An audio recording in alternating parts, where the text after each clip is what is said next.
आज Doubtnut app download करें। Doubtnut पर अपने सभी गणित, रसायन विज्ञान, भौतिक विज्ञान और जीव विज्ञान के डाउट्स का करो सफाया। बस प्रश्न की फोटो खींचो, एक ही प्रश्न को क्रॉप करो और तुरंत वीडियो सोल्यूशन पाओ। अभी डाउनलोड करें। क्वेश्चन हमारे पास है जिसमें कहा जा रहा है कि दो एक समान बांसुरियां 27 डिग्री सेल्सियस पर 300 हर्ट्ज आवृत्ति के मूल स्वर उत्पन्न करती हैं। अब यदि एक बांसुरी में वायु का ताप बढ़ा करके हम 31 डिग्री सेल्सियस कर दें तो प्रति सेकंड सुनाई देने वाले विस्पंदों की संख्या कितनी हो, पूछ रहा है क्वेश्चन पे।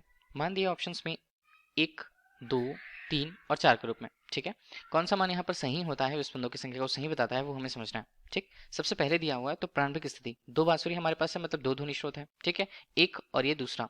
बांसुरियां जो होती हैं आर्गन पाइप की तरह होती हैं। इस तरह से अगर हम किसी आर्गन पाइप में बात करें, आर्गन पाइप या बांसुरी की अवस्था में, तो हमें जिस ताप पर दिए हुए हैं उस पर एक वेग होगा। ठीक है, उस ताप पर एक वेग होगा और जैसे जैसे हम तापमान को बढ़ाते जाएंगे वेग भी उसके संगत बढ़ेगा। पहले संबंध हमने ये देखा कि तापमान के बढ़ने से, मान लीजिए तापमान टी था, टी के बढ़ने से हम बोल रहे थे कि वेग के मान में भी परिवर्तन हो रहा है, वेग भी बढ़ रहा है। ठीक है, तो अभी हमने क्या कहा, केवल इस तरह से कि तापमान बढ़ने पर वेग का मान भी बढ़ रहा है। और वेग से संबंधित क्या होते हैं इन बांसुरियों के लिए, अगर हम खुले आर्गन पाइप की तरह ही संरचना इसकी देखें तो क्या होंगे, उसकी जो आवृत्ति होगी एन के रूप में स्पष्ट होगी और एन का जो मान होता है वो कितना होता है, वो होता है v/2l के रूप में।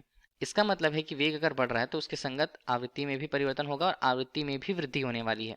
ठीक है, आपके संगत पहले बात कर लेते हैं वेग। तब ताप 27 डिग्री सेल्सियस पर अगर हम देखें तो टी बराबर यहाँ पर कितना होगा, पहले होगा 27 डिग्री सेल्सियस जिसमें मान है v1 का, तो v1 का मान यहाँ किसके बराबर, n लैम्डा के बराबर है।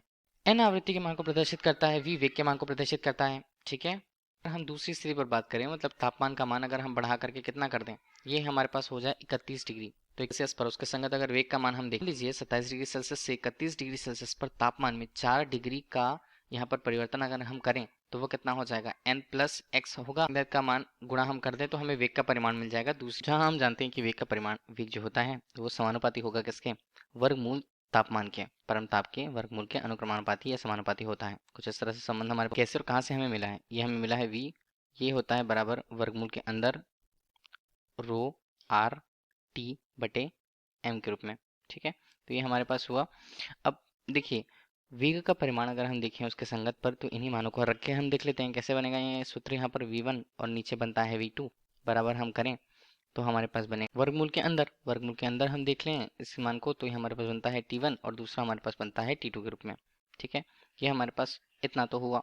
जहाँ v1 v2 का मान अगर हम आवृत्ति के संगत देते हैं, v1/v2 का मान हमारे पास कितना रहेगा, ये हमारे पास रहेगा n और ये नीचे बनता है n+x के रूप में। देखिए हमने ये देखा था कि वेग के बढ़ने से जो संगत आवृत्ति का मान है वो भी परिवर्तित हो, वर्गमूल के अंदर उनका, तो वो क्या बन रहा है, पहले प्राइमरिक रूप से t1 था, तापमान t1 कितना था, ये हमारे पास था 27 डिग्री, धन इसमें करें तो ये बनता है 273, हम जोड़ दिए उस पर।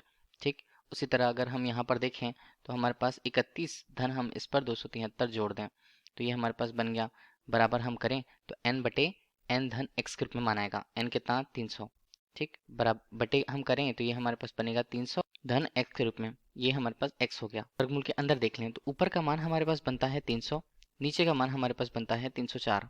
ठीक, बराबर हम करें तो ये हमारे पास बनता है 300 और यहाँ पर बनता है 300 धन x के रूप में। इसी को हम उल्टा लिखेंगे, देखिए कैसे हम लिखते हैं।